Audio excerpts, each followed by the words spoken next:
Hey, what's up, y'all? This is me, Miss Sonia C. I hope everybody is in the best of health, spirit, peace, joy, and all of that awesome stuff. Today is Wednesday, the 4th, and the title to my video is I forgot. I forgot that fast. I'm gonna tell you right now. One thing that's a challenge for me is coming up with content and having the time to do it. Like I'm a full-time mother. My schedule is so busy. And so I do a lot of live videos. You know what I'm saying? Because I'm very spontaneous and I just do things just out of nowhere. That's just the type of person I am. And so, listen, I love games. I love the game. I love sharing the game and all that. Malcolm, give me that remote right there. So the game that I want to share, I'm doing a video. Go get in the shower. God, grant me the serenity to accept the things I cannot change, the courage to change the things that I can, the wisdom to know the difference. God, grant me the serenity to accept the things I cannot change, the courage to change the things I can, the wisdom to know the difference. I got to keep saying this to myself time after time after time. I am still very early in my recovery, y'all. And I'm learning every day more and more about myself. You know what I'm saying? I was talking to one of my stand up, brotherhoods that I know, and he was just giving me the game about these streets, about this life that we had lived. And I just want to share what was shared with me. Um, and I had okay, so I'm putting myself in this situation. Like, don't come in here. Go in the room. Go in the room. Go in the room. Go in the room. I'm not gonna be out here that long. If I tell you one more time to get in the shower, I'm gonna figure out how to put this on hold, and I'm gonna come deal with you. I'm gonna tell you right now. That's just the way it's gonna go. You can sit in there, Josiah, right in here, and wait for me. But right now, I need you guys to give me 10 minutes. It's hard for me to do this, you guys, but I said I was going to be dedicated to doing this, and I completely mean it. And so it's just a trick of the enemy, you know what I'm saying? The things that was going on for the past like 6, 7 years of my life. How I was in denial for a lot of stuff. Like the circles that I ran in, I was told that I was tight. I was told that, you know what I'm saying, I got it going on. You know what I'm saying? I had a place and I still had my kids, but I was still in that circle. I was still in that life, and the streets had me fooled. Streets had me completely fooled. You know, instead of instead of the people that I was hanging with, tying my shoelaces and telling me, you need to stop this for your kids. You need to stop this, you know, um, for this, that, and the other, for your life to live. The streets just told me that I'm doing good. I still got my kids. I got a place. I'm doing good. And so that's what my friend was talking to me about. And you know what? I'm so horrible at telling stories. I'm so horrible at repeating what I hear. I do need to work on that. But he was simply trying to say that, it's some of our friends that are caught up out there, and the thing is that they got clout, they got status. They believe they the kings of the street, but they the kings of the tweak. Do you hear what I'm saying? They think that they are kings of the street, but they are kings of the tweak. A lot of our friends out there, they think they Don Juan, but they tweaking they pookie, but they are that kingpin in that circle. And so that's really sad, you know what I'm saying? And it be them same circles that won't even let you know that, look, you really need to change. You know what I'm saying? Yeah, you tight. Yeah, you got your kids, but everybody's losing their kids. Me losing my kids 13 years ago, I still didn't, learn my lesson. You you know what I'm saying? So I just thank God that I fell under God's grace and I finally woke up to the truth. And I just wish that we could just pull our people that think that they are kings of the street. I wish we could just bring them in. I wish that we could just wake them up. They won't even come around their normal sober family because they can't even look them in the eye because they're so embarrassed or they're so ashamed of their lifestyle, and they only fit in the street. They only feel comfortable going around street like people. I shook my family for years. Even my recovering family members, I still shook them because I was still caught up out there doing what it is that I was doing. It's crazy. But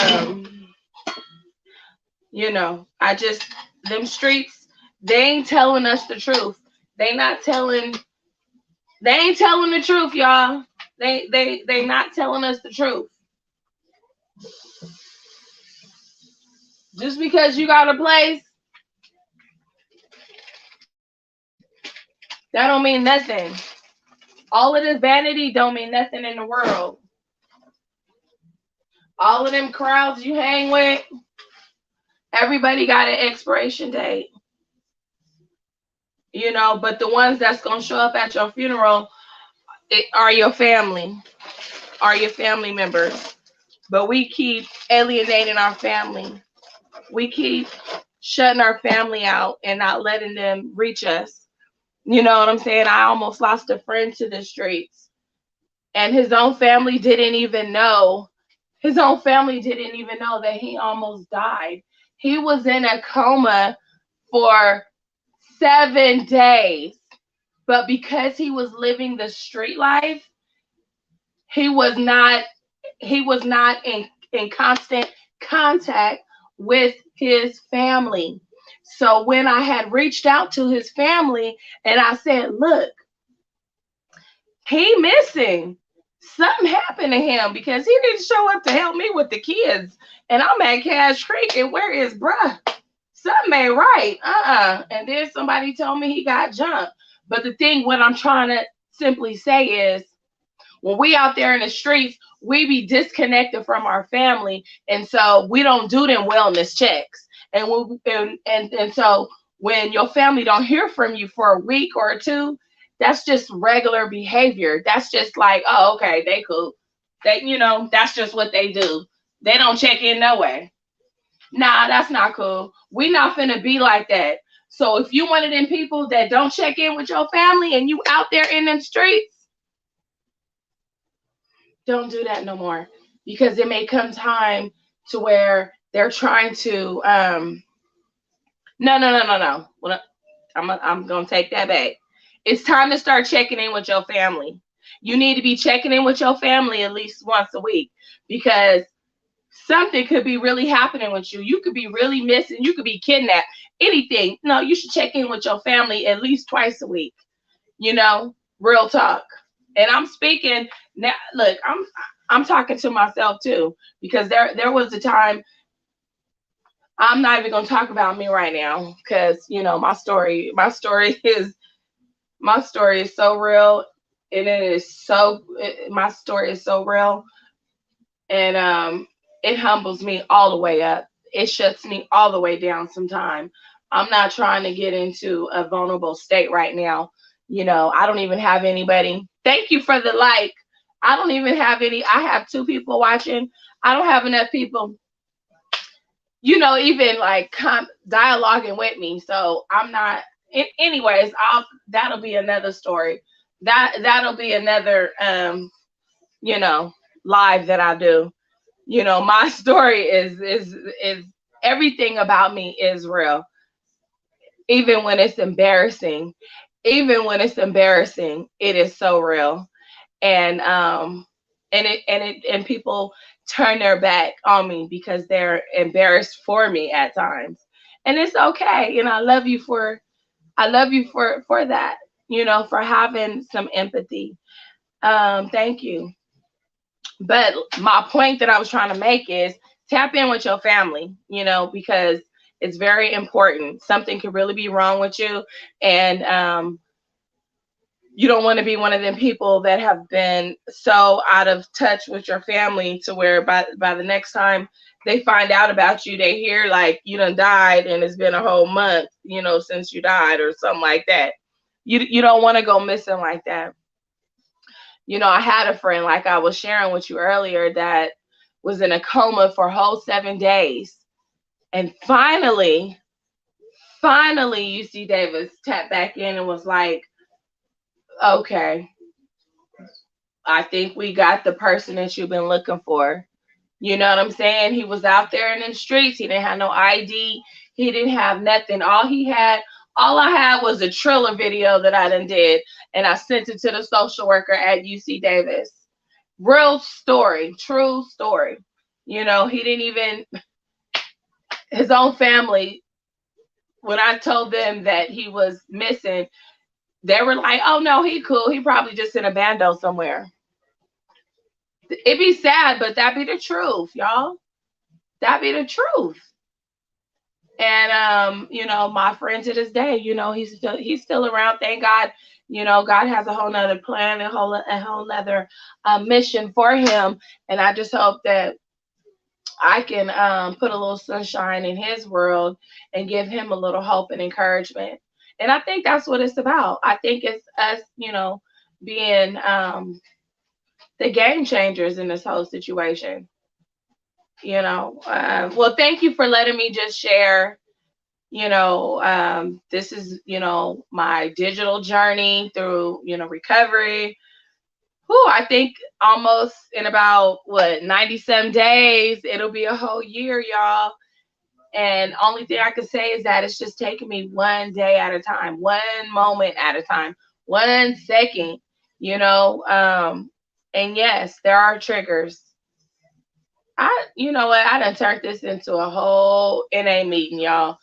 I'm so sorry. I shift from here to there. It truly happens. That is not where I was going when I started this. And I'm gonna tell you right now, that's one thing about going live. I'm gonna tell you, you ain't gonna see me on the live for no hour or two or nothing like that. Just sitting there looking at you.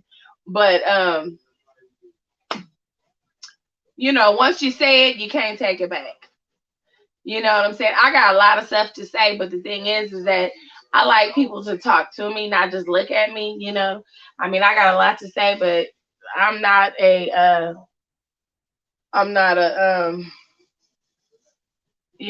what's that word? I'm not a public speaker. It's not what I'm doing. But I love you. God bless. And I hope you guys are having a blessed night. Take care. Peace. I'm about to eat some of this cake. Hit the like.